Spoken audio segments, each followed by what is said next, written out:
Hello বন্ধুরা, আপনাদের স্বাগত জানাই বাংলা মেডিসিন রিভিউ ইউটিউব চ্যানেলে। তো আজকের মেডিসিন রিভিউয়ে এমন একটি মেডিসিন সম্পর্কে, এমন একটি ট্যাবলেট সম্পর্কে আলোচনা করব, যেটা ডাক্তারবাবুরা আমাদের বমিটিংকে আটকাতে, বমিকে আটকাতে সাজেস্ট করে থাকেন। তো আজকে জানবো সেই ট্যাবলেটটির সঠিক ব্যবহার সম্পর্কে, অর্থাৎ কোন কোন বমির ক্ষেত্রে এই ট্যাবলেটটি কাজে আসে, কোন কোন বমিতে এই ট্যাবলেটটি কাজ করে না, এছাড়াও এর সঠিক ডোজ কী কী সাইড ইফেক্ট আসতে পারে ট্যাবলেটটি থেকে, এবং এই ট্যাবলেটটি আমাদের শরীরে কিভাবে কাজ করে, অর্থাৎ এর মোড অফ অ্যাকশান কী, মেকানিজম অফ অ্যাকশান কী, সমস্ত বিষয়ে বিস্তারিত আলোচনা করব।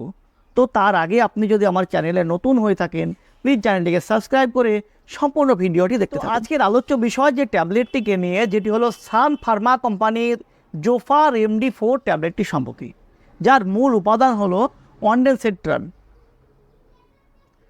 তো এই অনডেনসেট্রন একটি অ্যান্টি ইমিটি গ্রুপের মেডিসিন, যেটি 5-HT3 রিসেপ্টর অ্যান্টাগনিস্ট।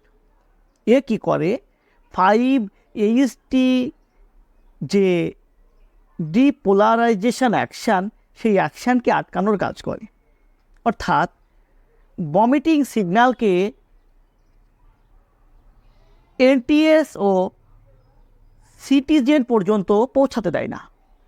এই অনডেনসেট্রন ইমাটোজেনিক ইম্পালসকে পেরিফেরাল অরিজিন ও সেন্ট্রাল রিলে পর্যন্ত পৌঁছাতে দেয় না, আটকানোর কাজ করে। এইভাবেই বমিকে আটকে দেয় এই ট্যাবলেটটি। এই অনডেনসেট্রন কিন্তু ডোপামাইন রিসেপ্টর ও মাস্কুলাইন রিসেপ্টরের উপরে কোনো এফেক্ট ফেলে না, যার কারণে যদি কোনো ব্যক্তির মোশন সিকনেস জনিত কারণে বমি বমি বমি ভাব আসে, সেক্ষেত্রে কিন্তু এই ট্যাবলেটটি কোনো কাজে আসে না আমাদের। তো কোন কোন ক্ষেত্রে কাজে আসে, এর মুখ্য ব্যবহার কি? এর মুখ্য যে ব্যবহারগুলি, যেমন যদি কোনো ব্যক্তির কেমোথেরাপি চলে, রেডিওথেরাপি চলে, যার কারণে কি হয়, তার শরীরে রেস্ট দিতে হয়। রেস্ট দেওয়ার কারণে তার সেল ড্যামেজ হয়, আর সেই ড্যামেজ হওয়া সেল সেরোটোনিন রিলিজ করে, আর সেই সেরোটোনিন ডাইরেক্ট ব্লাডে গিয়ে মিশিয়ে ভমিটিং কজ করায়।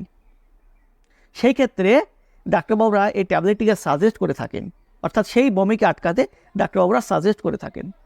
তাছাড়া যে পোস্ট অপারেটিভ ভমিটিং, অর্থাৎ যদি কোনো ব্যক্তির সার্জারি করার পরে বমি হয়, অর্থাৎ সার্জারি করতে গিয়ে যে অ্যানাস্থেসিয়া দেয়, সেই অ্যানাস্থেসিয়ার কারণে কিছু কিছু পেশেন্টের বমি বমি বমি ভাব আসে। তো সেই বমি বমি ভাবকে আটকাতে ডাক্তারবাবুরা এই জোফার MD4 ট্যাবলেটটিকে সাজেস্ট করে থাকেন নেওয়ার জন্য। এছাড়াও যদি কোনো ব্যক্তির স্টমাক ইনফেকশান, ইন্টেস্টাইনাল ইনফেকশান দেখা দেয়, যার কারণে বমি বমি ভাব আসতে পারে, সেক্ষেত্রেও সাজেস্ট করে থাকেন ডাক্তারবাবুরা এই ট্যাবলেটটিকে নেওয়ার জন্য।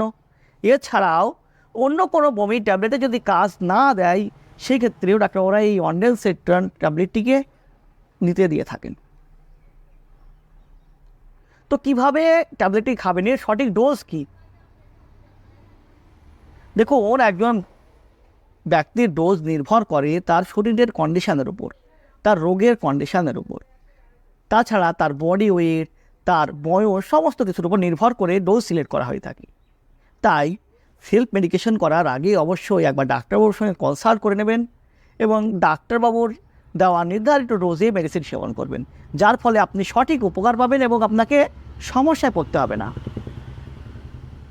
তো এই মেডিসিন থেকে কিছু সাইড ইফেক্ট লক্ষ্য করা যায়।